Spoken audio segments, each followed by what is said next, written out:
네, 감사합니다. 오늘도 주 이름으로 여러분들을 축복합니다. 오늘은 우리 총회에서 정한 8월 첫 주일 2단 경계 주일입니다. 우리 대한예수교 장로총회에서 8월 첫째 주일을 2단 경계 주일로 이렇게 정한 것은 이단들에 의해 가지고 교회가 심각하게 많은 피해를 보고 있기 때문에 그렇습니다. 우리 교회도 역시 이단자들에 의해서 많은 영적인 상처도 받았고 또 피해를 입은 그런 경험이 있기 때문입니다. 그래서 오늘은 이단의 경계에 대해서 말씀을 전하면서 오늘은 세례 요한에 대한 이야기를 좀 하려고 합니다. 신천지 때문에 여러 가지 어려움을 많이 겪고 있는 것은 현실이지만 그러나 요사이는 또 중국계의 이단인 전능하신 하나님의 교회가 주요 일간지에 전면 광고를 수차례 게재하면서 적극적인 홍보 활동을 또 하고 있습니다. 그리고 우리 성도들도 이런 유혹에 빠지지 않도록 주의하시기를 바랍니다. 전능하신 하나님의 교회는 중국에서 동방번개교로 이렇게 알려져 있습니다. 지도자는 양상빈이란 여성을 메시아로 믿고 있는 이단 단체입니다. 이 동방번개라는 말은 마태복음 24장 27절 말씀에 번개가 동편에서 나서 서편까지 번쩍임 같이 인자의 임함도 그러하리라. 이단자들은 이렇게 성경 한 구절을 다 떼가지고 어찌 그리 잘 끼워 맞추는지. 그래서 예수님께서 번개가 동편에서 나서 서편까지 번쩍임 같이 임할 것이다, 이 말씀을 가지고 이 동편이 어디냐? 중국이라는, 지금까지 초림주는 남자로서 이 세상에 와서 죄 사함을 위해서 말씀을 선포했다. 그 남자 초림주는 누굽니까? 예수 그리스도를 말하는. 근데 이제는 재림은 여자를 통해서 이루어진다. 이 여자를 통해서 구원과 영생을 위해 자기 자신이 이 세상에 왔다라고 말을 합니다. 그리고 이 동방번개교는 성경을 읽을 필요도 없습니다. 또한 예수는 피조물이고 그의 구속사역은 불완전하며 구속사의 완성을 위해서 여자 그리스도가 중국에 왔다라고 주장을 합니다. 신천지와 교리가 굉장히 흡사합니다. 삼위일체의 교리 부정합니다. 오직 동방번개의 교리를 믿어야 된다, 신천지 교리를 믿어야 된다고 다른 것과 꼭 같습니다. 그리스도에게 순종해야 구원을 얻을 수 있다고 가르칩니다. 이만희의 말에 순종해야만이 구원을 받는다고 가르치는 것과 동일합니다. 극단적인 이단 단체입니다. 이런 이단의 배후에는 꼭 사단이 역사하고 있다는 것을 어느 누구도 부인하지 못할 것입니다. 원래 사단은 하나님을 대적한 자입니다. 그래서 하나님께 교회는 쫓겨나게 되지. 사단이 처음에 하나님께 지었음을 받았을 때는 얼마나 지었는지 모릅니다. 그리고 아주 온전히 아름답게 창조되었다고 말합니다. 모든 면에서 완벽할 정도로 아름답게 창조된 존재가 바로 사단입니다. 에스겔서 28장 12절에서 19절까지의 말씀을 잘 읽으시기를 바랍니다. 특별히 에스겔서 28장 17절 말씀을 보면은 아름다웠기 때문에 교만하여졌고 그가 영화로움으로 내 지혜를 더럽혔다, 이렇게 말씀하고 있습니다. 이런 교만함이 결국에는 하나님을 대적하게 되었고 하나님이 되려고 하다가 결국에는 사단이 하나님 앞에 저주를 받아서 이 땅으로 쫓겨남을 받았던 것입니다. 지금도 사단은 공중권세를 잡고 불순종의 아들을 가운데 역사하고 있다라고 사도 바울은 에베소서 2장 2절 말씀에 기록하고 있습니다.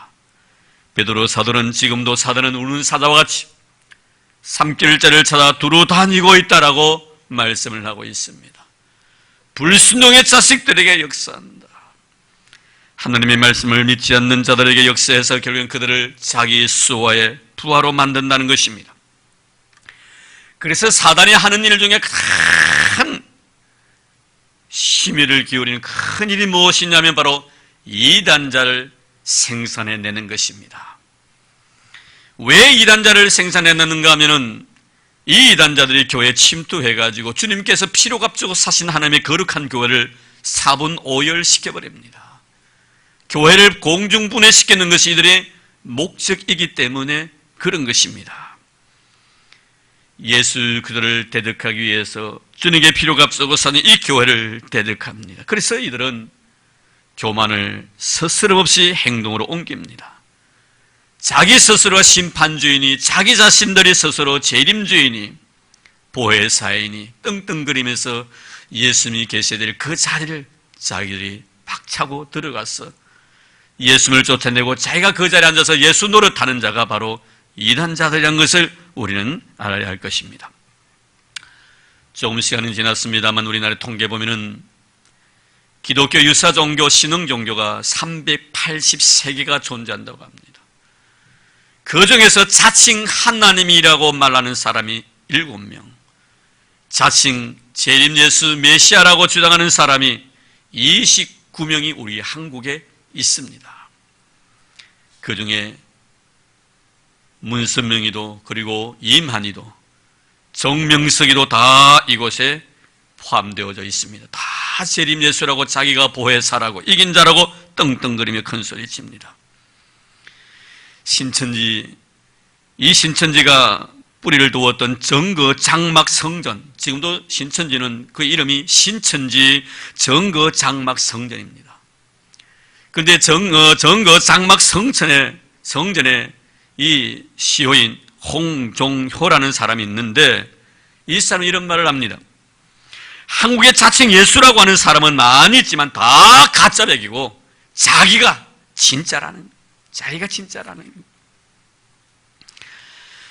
특히 신천지 이만희는 14만 4천 명으로 성도를 요합니다. 이만희는 신천지 신도가 14만 4천 명이 되면은 신인 합일이 이루어져서 종말이 오고 영생을 얻는데 그 자리가 바로 지금 경기도 과천, 자기들의 본산 총본부가 있는 저 과천이 바로 영생을 얻을 수 있는 재림 예수가 임할 자리라고 주장을 합니다. 그래서 이 땅에서 이만희의 인침을 받은 14만 4천 명, 이 4천 명에게 제사장권을 줍니다. 우리 교회에서 나간 사람도 이제는 24만 4천 명에 들어갔습니다. 자칭 제사장이라고 떠벌이 됩니다. 여러분, 이제 이만희에게 인침받기 위해서 그렇게 현혹이 돼가지고 이리저리 동분서주하더만 이제 드디어 이만희의 인침을 받고 14만 4천 명에 들어가서 제사장 역할을 하고 있습니다. 최근에는 이 신천지 신도들이 10만 명이 이제 넘게 됩니다. 그래서 그들은 또다시 교리를 바꾸었습니다. 14만 4천 명이 아니라 이제는 하나님의 마음에 합한 14만 4천 명으로 말을 바꿉니다. 이런 이만희의 종말론 수시로 바뀝니다. 그가 참으로 종말론을 예언했을 때가 1987년이었습니다. 그러나 그것이 수포로 돌아가자 이어서 1991년에 세상에 종말이 온다라고 주장했다. 그것도 안 되자 2000년 종말이 온다고 주장했었습니다. 그것도 다 수포로 돌아갔습니다. 허위로 끝났습니다. 이 모든 것들이 이제는 허위로 끝나다 이제는 14만 4천 명을 가지고 이 신천지 신도가 채워지는 날이 종말이 올 날이라고 그는 가르치고 있습니다. 그리고 신천지가 채워지는 그날, 종말이 오는 그날 14만 4천 명은 영생을 누릴 것이고 행복과 부귀가 그들에게 안겨질 것이라고 가르칩니다. 신천지는 이만희를 교주로 내세우고 그를 보혜사, 이 시대의 구원자, 이긴 자, 백마를 탄 자, 재림주라고 추앙을 하고 있습니다. 이들은 예수 그들을 죄의 저 시대의 구원자로 표현시키고 초림 예수가 완성하지 못한 것을 이제 이만희가 재림 예수가 되어서 완성할 것이라고 주장을 합니다. 이만희는 1931년에 태어나서 1957년 박태선의 전도관에 입교를 합니다. 그리고 1984년 현재 신천지 증거 장막 성전을 만들어서 오늘까지 이루고 있습니다. 어제 저는 편지 한 통을 받았습니다. 갈기갈기 찢어버렸습니다. 내용은 보지 않았습니다. 보낸 발신자가 구역질 난 사람이었기 때문에 그렇습니다. 뭐라고 발신자 이름인 줄 아십니까? 이반석 선지자. 이반석 선지자가 저에게요 편지를 했더라고요. 내용 볼 것도 없습니다. 다 찢어버렸습니다. 목사에게 이제 편지까지 씁니다. 수시로 옵니다. 신천지는 소위 추수꾼이란 이 이단 전도꾼을 말합니다. 이 추수밭 교회에 침투하여서 온갖 거짓말을 일삼습니다. 그리고 성도를 추수하기 위해서 작전을 펼칩니다. 심지어 온 교회를 신천지화 시키기 위해서 산 옮기기 작전을 펼치기도 합니다. 이렇게 하기 위해서 몰래 교회에 간첩처럼 침투합니다. 그래서 목사와 성도 사이를 이간시킵니다. 과거에는 목사가 당신에게 참으로 잘해주는데 여전히 잘 대해주느냐고, 과거에는 당신이 교회에 왔을 때 참 관심을 많이 가지는데 여전히 목사가 당신의 관심을 많이 가지더냐고, 이런저런 말을 통해서 목사와 성도들 사이에 이간질을 시키고 성도와 성도 사이에 이간질을 시킵니다. 그래서 결국 교회를 분쟁의 도가니로 몰아넣고 결국에는 교회를 공중분해시키기 위한 것이 이들의 작전입니다. 여러분, 성령께서는 하나 되게 하시는 영입니다. 바울 우리에게 말씀하셨습니다. 성령이 하나 되게 하신 것을 힘써 지키라고. 교회를 두 개로 세 개로 나누고자 원하는 것은 바로 사단의 전략이라는 것을 꼭 기억하시길 바랍니다. 사단에게 빠지고 이단자에게 빠지고 나면요 구제할 방법이 없어요.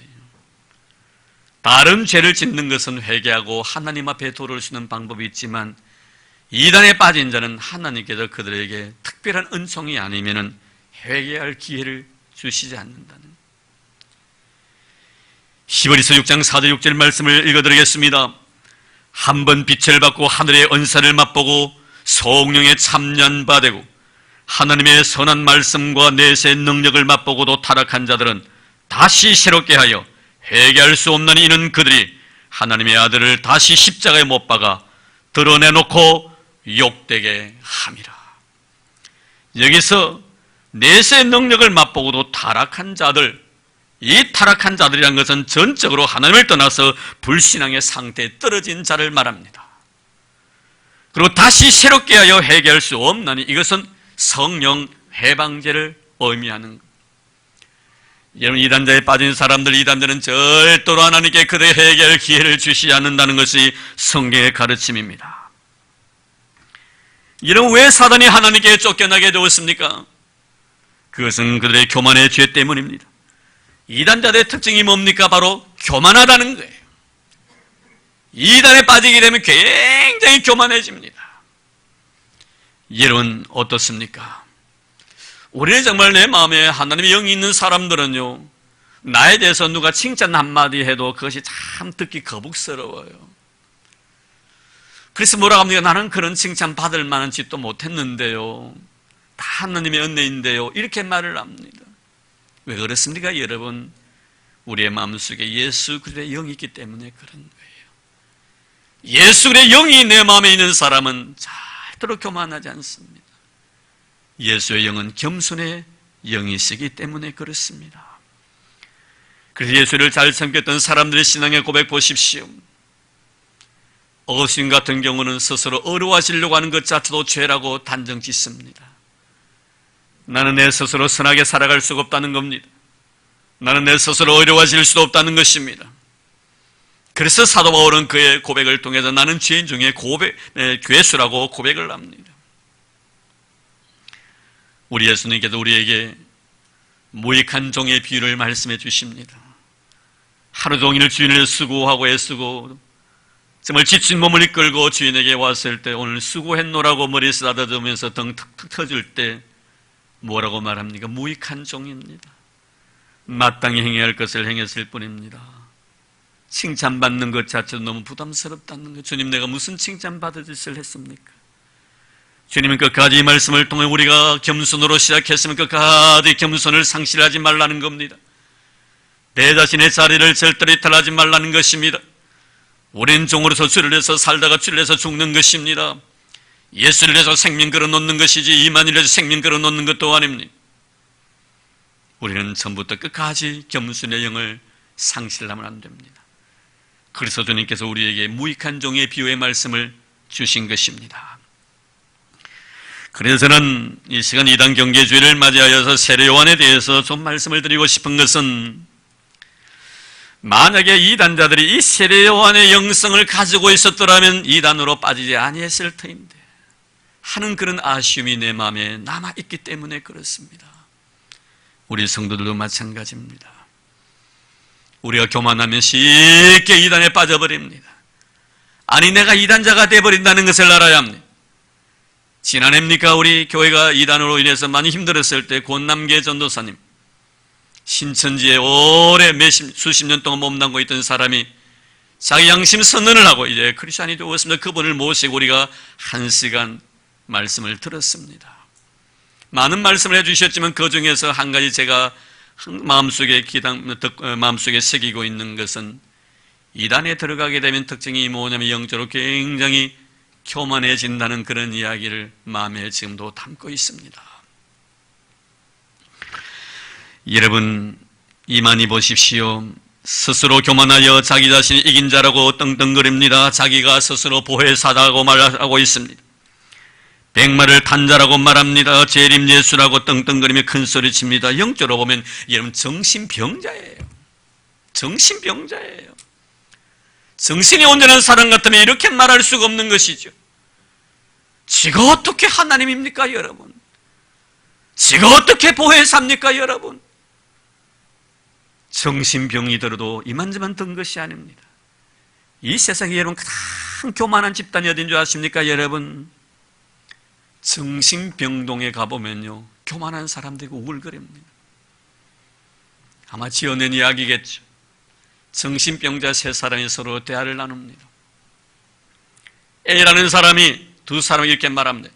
야, 인마, 나는 인마 회사 회장이야, 인마. 자기 회장이야. 회사 사장이래. 그리고 옆에 있던 B라는 정신병자 하는 말이, 이 자식이 인마 사장 가지고 큰 소리 치냐? 나는 인마 회사 회장이야, 인마. 그래 C라는 사람이 탁 등장하는 말이, 기도 안 차거든. 야, 이 자식들아, 내가 언제 인마 너가 보고 인마 사장시켜주고 회장시켜줬어, 인마. 전신에 여러분 교만으로 가득 차 있습니다. 정신병자들이 여러분 교만합니다. 여러분, 이만희가 영적으로 정신병자가 아닌 이상 어떻게 자기 자신이 보혜사, 이긴 자, 재림 예수라고 이야기를 하느냐 말입니다. 그의 출생지가 분명하고 박태선이 밑에서 교육을 받은 사람, 몇 번이고 인류의 종말이 온다라고 스스로 수태를 뿌리더니 이제는 그것 가지고 안 되니까 14만 4천 가지고 이제는 더블이 됩니다. 이제 이거 현혹이 되고 사람들이 많아지니까 이것도 또 바꿔야 되겠어요. 하나님의 마음에 합한 사람 14만 4천 명, 이제 14만 4천 명에 들어가서 안 됩니다. 하나님 마음에 합해야 됩니다. 더 했어야 되겠죠. 더 노력해야 되겠죠. 수시로 바뀌어져 간다는 것을 꼭 기억하시기를 바랍니다. 여러분 보십시오. 사단의 영을 받은 자는 항상 교만해지기 마련인 것입니다. 여러분, 우리가 신앙생활을 하면서 바로 해야 되는 이유가 바로 여기에 있는 것입니다. 정말 우리요 겸손해야 합니다. 여러분, 영혼의 가난함을 절대로 상실하면 안 됩니다. 우리 예수님 보십시오. 사도하는 빌립보서 2장 5절 이하 이렇게 말씀합니다. 너희 안에 이 마음을 품어라고 그리스도 예수의 마음이니 그는 근본 하나님의 본체시나 하나님과 동등됨으로 취할 것을 여기지 아니하시고 오히려 자기를 비워 종의 형체를 가지사 사람들과 같이 되셨고 사람의 모양으로 나타나서 자기를 낮추시고 죽기까지 복종하셨으니 그 십자가에 죽으심이라. 하나님이시면서 사람처럼 나타나신 우리 주님이십니다. 그런데 여러분, 이단자들 보십시오. 사람이면서 하나님 체합니다. 하나님이신 예수님께서 사람의 모습을 입고 오셔서 우리처럼 나타주셨는데 이만희는 사람이면서 사람이 아닌 하나님이 인치하고 있다는, 예수의 영이 그 마음에 없기 때문에 그런 거예요. 사단의 영을 받았기 때문에 그런 것입니다. 사랑하는 성도 여러분, 우리는 절대로 교만하면 안 됩니다. 제가 이 말씀을 드리는 것은 권남계 전사님께 그때 오셔서 하신 말씀 때문에 그렇습니다. 그분이 신청지에 입교하고 난 뒤에 교회에 와서 성도들이 모를 때 신청지에서 교육을 받고 예배를 드리는데 목사의 설교가 우습게 여겨지더라는 거예요. 여러분, 이거예요. 목사의 설교가 우습게 여겨진다는 거예요. 과거에는 그 말씀을 듣고 신앙의 성령이 주어졌습니다. 이는 그것이 우습게 여겨지는 거예요. 귀에 들리지 않는다 이 말입니다. 이런 사단이 주는 먹잇감이 얼마나 달콤한 줄 안다는 것을 알아야 합니다. 얼마나 달콤한 줄 모릅니다. 그분이 분명히 말씀했습니다. 신천에 들어가고 나니까 목사의 설교가 너무 우습게 여겨지더라는 것, 영적으로 교만하기 때문에 그런 것입니다. 영적으로 겸손한 사람들 보십시오. 목사가 아니라 일개 어린아이가 이곳에 와서 하나님의 말씀을 전한다 할지라도 그 말씀을 감동으로 받아들이고 믿음으로 받아들이고 그 속에 은혜를 느낍니다. 이것이 바로 성도의 삶의 모습인 거예요.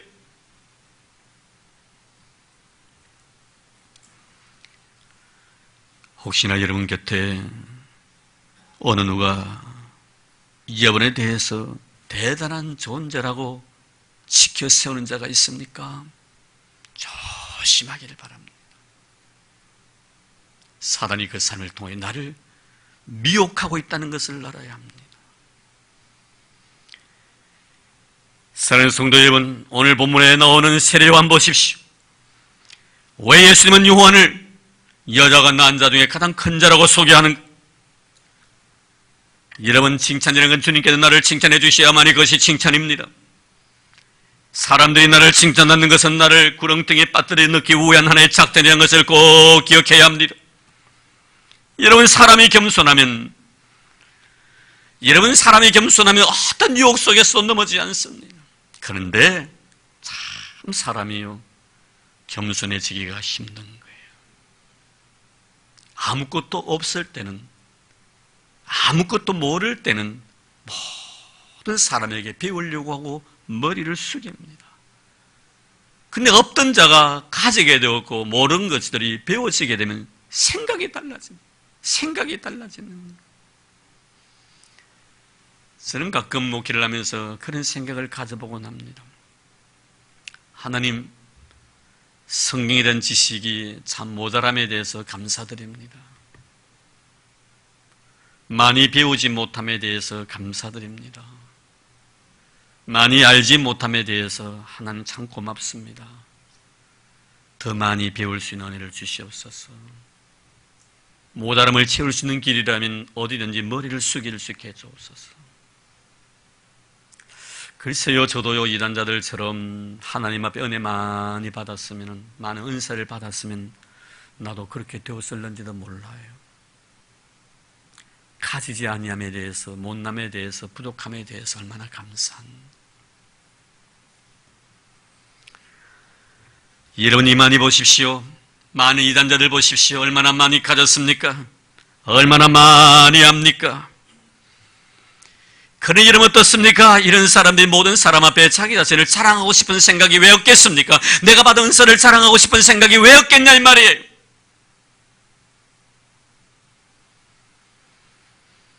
섰다고 생각하는 자는 넘어질까 조심하라. 이름 모르던 것을 알게 되고 없던 것이 생기게 되면 사람마다 다 마음이 교만하게 된다는 것을 여러분 잊지 말아야 합니다. 우리 역대하 26장 말씀해 보면 이스라엘 위대한 왕 중에 한 사람은 우시야 왕에 대한 이야기가 나옵니다. 16살 때 왕이 되고 난 뒤 52년 동안 이스라엘을 통치한 왕입니다. 그가 어렸을 때는 스가랴 선지자의 지도를 잘 받았습니다.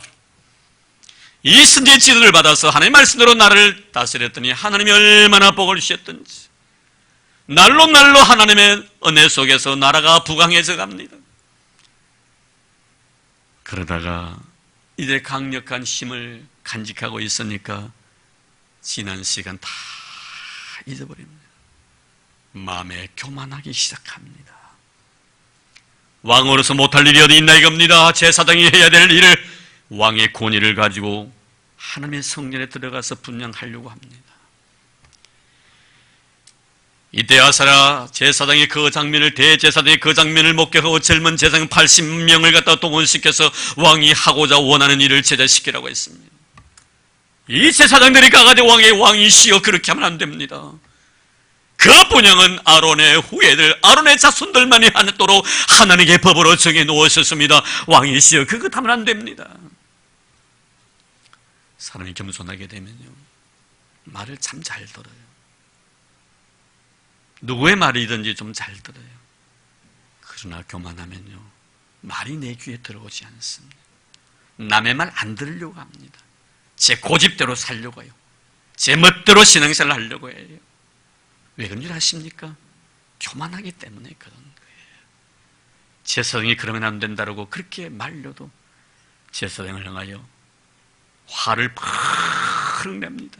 내 마음에 악한 감정을 가진 이때 하나님 그 얼굴에 문둥병을 바르게 만들었습니다.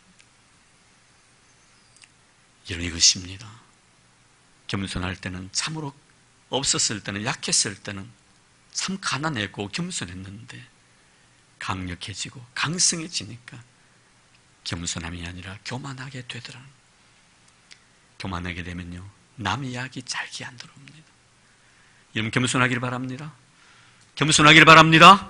누구 이야기는 잘 귀에 들려지기를 바랍니다. 어린아이의 이야기도 귀에 들려지기를 바랍니다. 나보다 못 배운 사람의 이야기도 귀에 들려져야 합니다. 그래야만이 하나님 앞에 복을 받아요.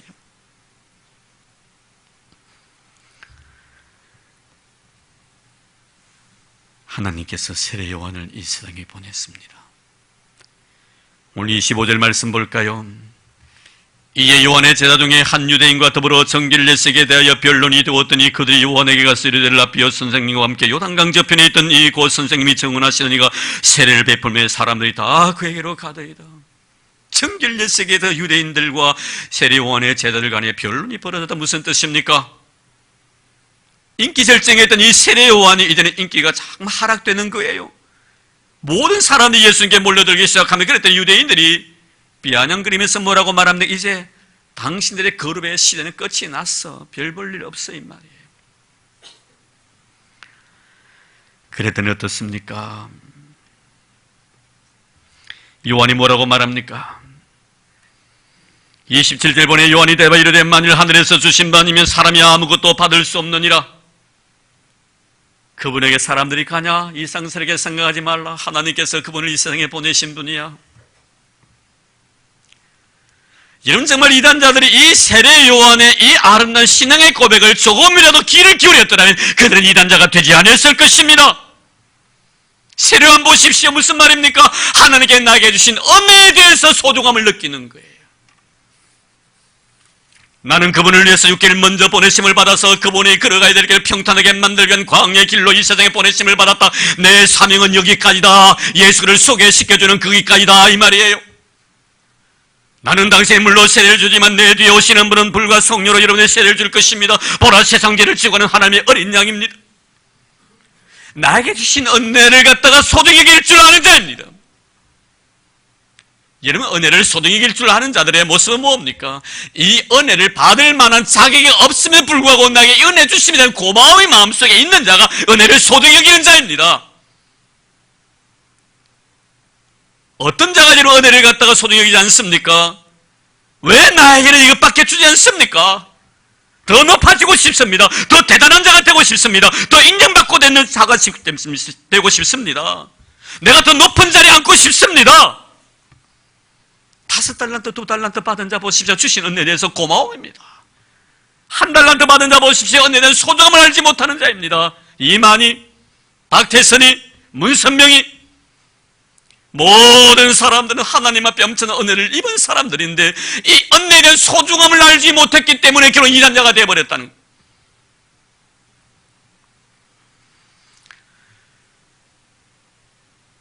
그분은 흥해야 될 것이고 나는 쉬어야 하리라. 나는 스타가 아니라 나는 스타가 아니라는 이런 사람을 절대로 스타 만들지 마시기를 바랍니다.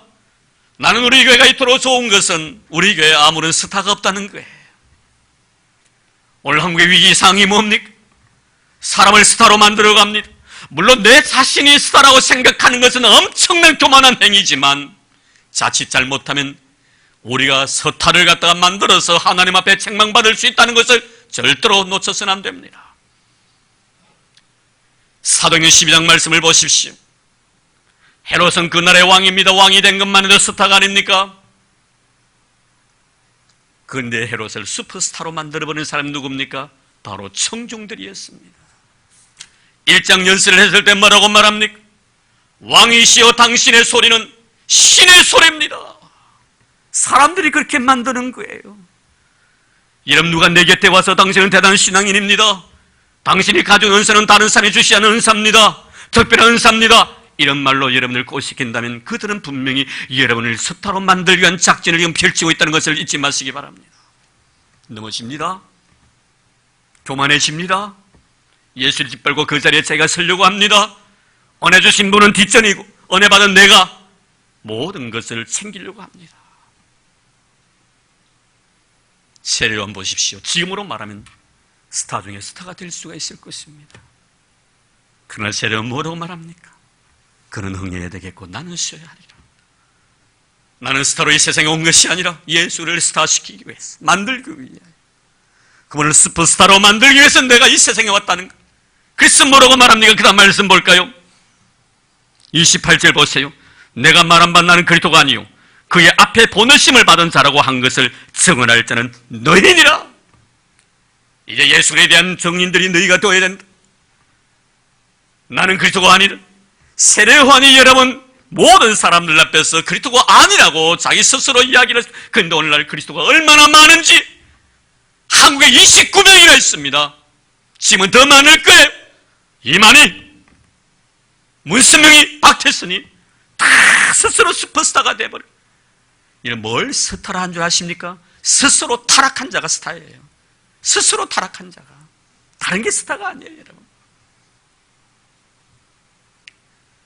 얼마나 무섭습니까, 여러분? 우리는 절대로 내가 스타가 되어서는 안 되겠지만 어느 누구를 스타로 만들어서도 안 됩니다. 예수 외에는. 예수만이 생명입니다. 예수만이 구원입니다. 예수만이 나의 힘이요 능력입니다. 그분이 나에게 생명을 주셨습니다. 그분이 나를 구원시켜 주셨습니다. 십자가에서 물과 피를 아낌없이 다 쏟아부으시고 나를 구원해 주신 분은 예수 그리스도십니다. 이만희 그가 나를 위해서 피 한 방울 흘려주었어요. 나를 위해서 눈물 한 방울 흘려주었어요, 여러분. 나를 위해 땀 한 방울 흘려주셨어요. 웃기지 말라서요, 여러분. 현혹되지 마십시오. 오늘 이단 경계주의를 맞이하여 우리는 이 사도 세례 요한의 아름다운 영성을 꼭 간직하기를 바랍니다. 저는 그리스도가 아닙니다. 예수가 그리스도이심을 증거하기 위해서 내가 이 세상에 왔습니다. 그러나 내가 이 세상을 떠나고 난 뒤에도 너희들이 이 사실을 증언하라. 그래서 뭐라고 말합니까? 그는 흥해야 하겠고 나는 쉬어야 하리라. 예수 이름 높이 쓰기를 바랍니다. 예수 이름 높이는 우리 교회 되기를 바랍니다. 예수님만 높아지면 됩니다. 내가 쇠해지고 내가 만신창이 되더라도 나의 삶을 통하여 그분의 이름만 높여지면 됩니다. 그분의 이름을 우리는 밟으면 안 됩니다. 예수 이름을 절대로 밟으면 안 됩니다. 그는 흥해야 합니다. 쉬어야 될 때는 나입니다. 왜 내가 흥하기 위해서 예수를 취한 자로 만듭니까? 왜 그분의 구속의 은총이 미완성이라고 말합니까? 십자가의 죽으심은 완벽한 구속의 완성입니다. 내 과거의 죄와 내 현재의 죄와 내 미래의 모든 죄까지 다 도말하신 사건이 십자가의 사건이에요. 이것보다 더 완벽한 것이 어디 있습니까? 손대지 마시기를 바랍니다. 예수만이 우리 구원이시오. 그분이 흥해야 되고 나는 쉬어야 하리라. 이단 경계주의를 맞아요. 절대로 여러분 교만하지 마시고 겸손한 영성을 가져서 나의 삶을 통하여 예수 그리스도의 향기가 드러나는 그런 은혜가 있기를 주의 이름으로 축복합니다. 하나님 감사합니다. 이단 경계주의를 맞이하여 세상의 수없이 교만한 자들이 예수님의 이름을 짓밟고 또다시 십자가에 못 박아 주님을 고통스럽게 하고 있는 이런 역사의 현실 속에서 우리는 오직 예수만이 나의 생명이며 나의 구원이심을 믿고 세례요한처럼 아름다운 겸손한 영성을 구비하며 살아가립니다. 그는 흥해야 하겠고 나는 쉬어야 하리라. 주님, 이것이 나의 신앙의 고백이 되기를 바랍니다. 예수님의 이름이 높여질 수만 있다면 내가 이 세상에 찌꺼기 같은 삶을 살아간다 할지라도 만족하게 하옵소서. 주님, 우리 고백하게 하옵소서. 예수 외에는 아무것도 구하지 않게 하옵소서. 하나님, 오늘도 우리는 정말 십자가의 길을 믿음으로 걸어가게 하시고 내 죄와 내 허물을 위하여 용서해 주시기 위하여 십자가 위에서 피와 물 한 방울도 남김없이 다 쏟아부어 주신 예수의 은혜가 오늘 우리의 심령을 만져주실 줄로 믿습니다. 우리 사랑하는 성도들, 이단 사슬 때문에 상처받지 않게 하소서. 하나님, 주의 보배로 오신 사랑의 손길로서 우리 성도들을 지켜주옵소서. 우리에게 생명 주신 예수님으로 기도하옵고 이제 우리의 마음속에 있는 아름다운 정성 다해서 하나님 앞에 헌금드리는 시간을 드리도록 하겠습니다. 하나님 아버지, 이제 베푸시는 은혜가 너무나 고마워서 우리가 준비한 아름다운 예물을 주님 앞에 쏟아붓습니다. 아낌없이 주님 앞에 드릴 수 있는 믿음 주신 것 너무나 고맙습니다. 하나님의 은혜임을 믿고 늘 감사할 수 있는 은혜 주신 것도 감사드립니다. 10의 1조를 드립니다. 생활수의 감사를 아름다운 마음으로 담아 물질로 표합니다. 선교 헌금을 드립니다. 또 그 노인을 위하여 미랄의 헌금도 드립니다. 선교사님의 선교사에게를 위하여 아름다운 물질을 주님 앞에 쏟아붓습니다. 주님, 건축 헌금도 드렸습니다. 1,000번제도 드렸습니다. 마르시 꽃도로 수놓았습니다. 이 모든 정성을 기뻐 허명하여 주옵소서. 주님, 이들이 세상 살아가는 동안 물질로 인하여 여름당하지 않도록 도와주시옵시고 이들의 삶 속에 부여와 재물이 떠나지 않게 하여 주옵소서. 늘 성령 충만한 삶을 살아갈 수 있도록 성령께서 권고해 주옵소서. 오직 내가 가지고 있는 내 모든 것을 예수를 위하여 아름답게 쓸 수 있는 저희를 되도록 축복해 주옵소서. 만복에 거는 되셔서 들어가도 나가도 복을 받을 수 있도록 은혜 베풀어 주실 예수님 이름으로 감사하며 기도드리옵나이다. 아멘.